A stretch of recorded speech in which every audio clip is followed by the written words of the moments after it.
Lectura del Santo Evangelio según San Juan. En aquel tiempo Jesús habló así: en verdad os digo, el que no entra por la puerta en el redil de las ovejas, sino que escala por otro lado, ese es un ladrón y un salteador. Pero el que entra por la puerta es pastor de las ovejas.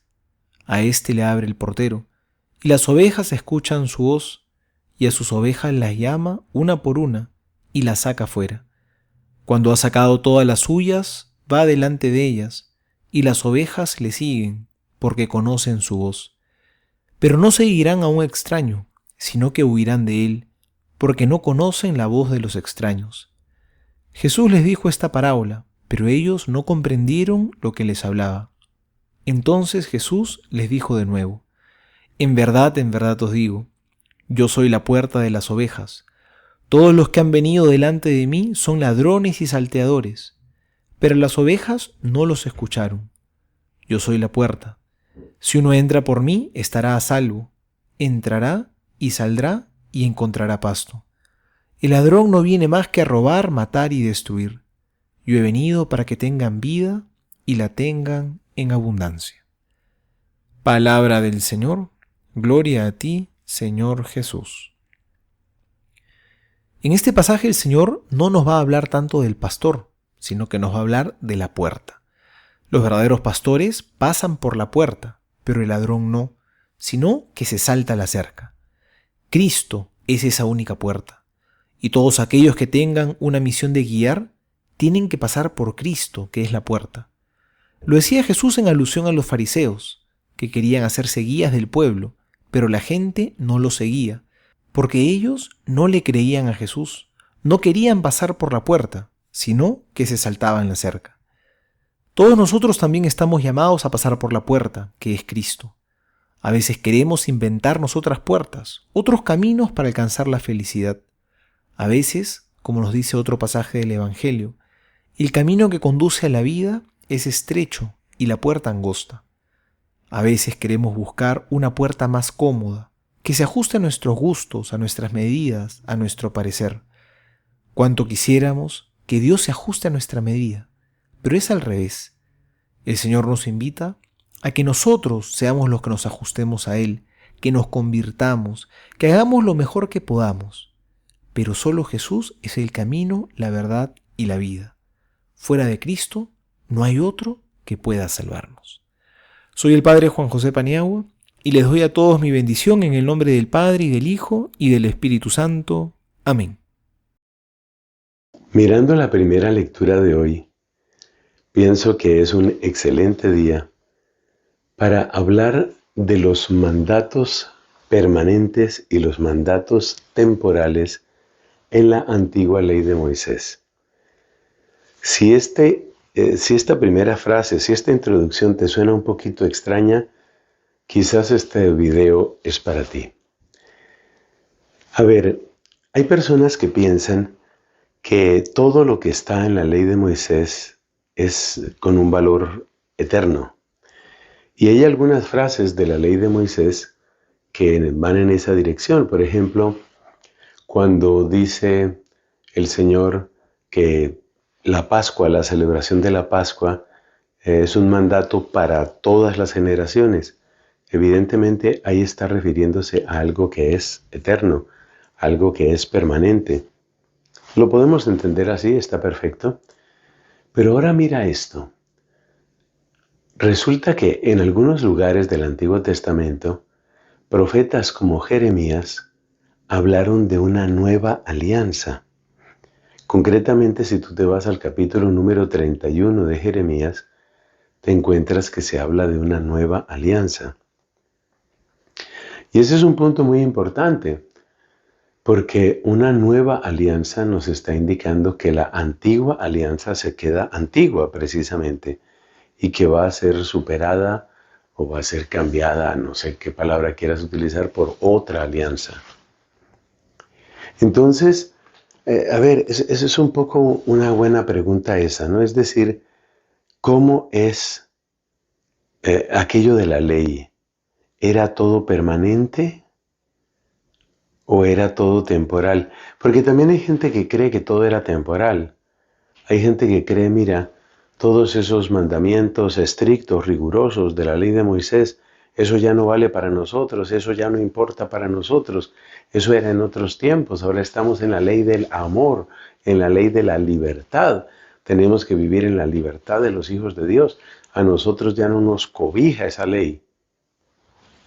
Suena un poco extraño, porque casi siempre los que hablan así están cayendo en lo que ya denunció el apóstol San Pablo. San Pablo dijo que nosotros hemos sido llamados a la libertad, pero advierte, no una libertad que nos lleve al egoísmo, que nos lleve al pecado.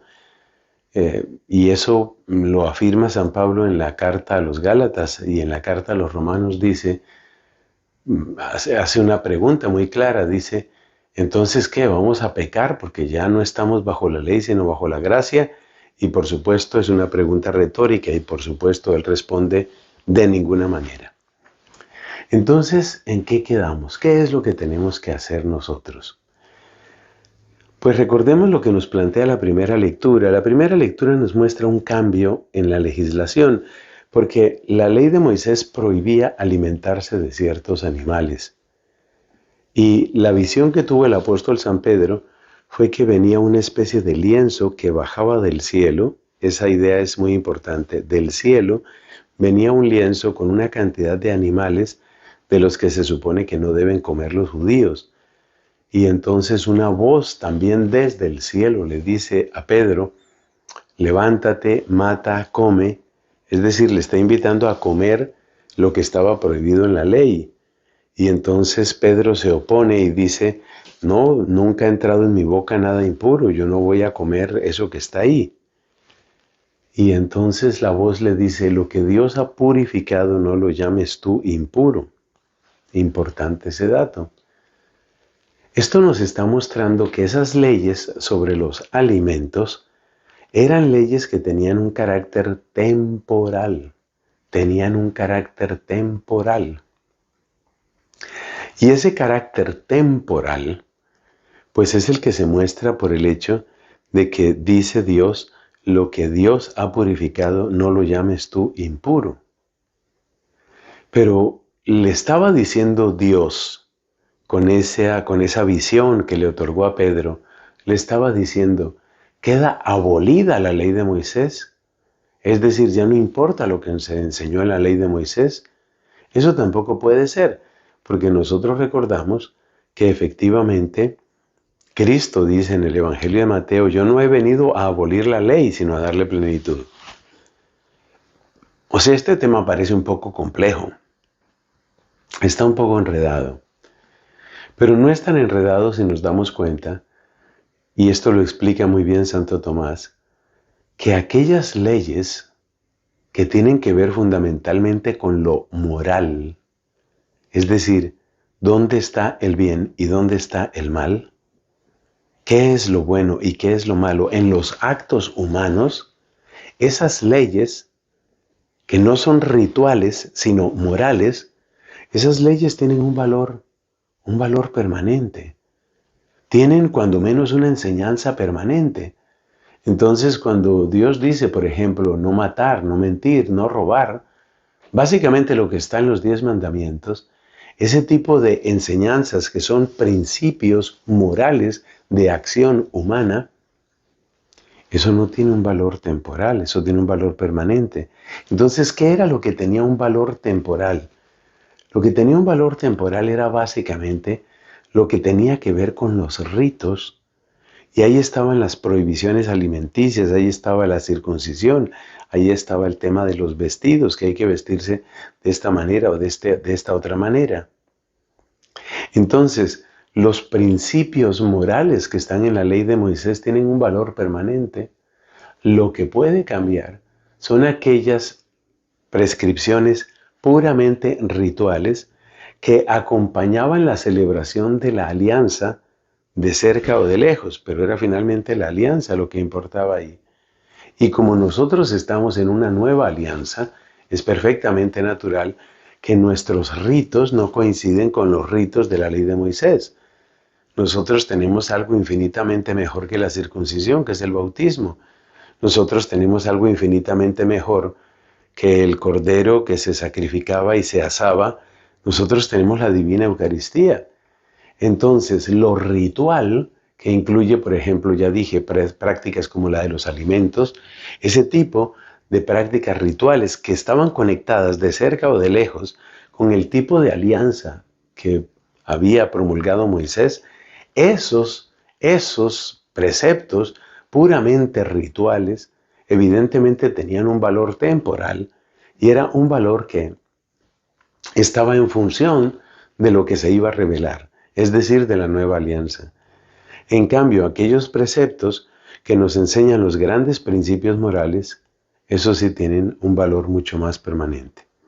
No nos dejemos confundir y que Dios nos bendiga y nos guíe. Amén.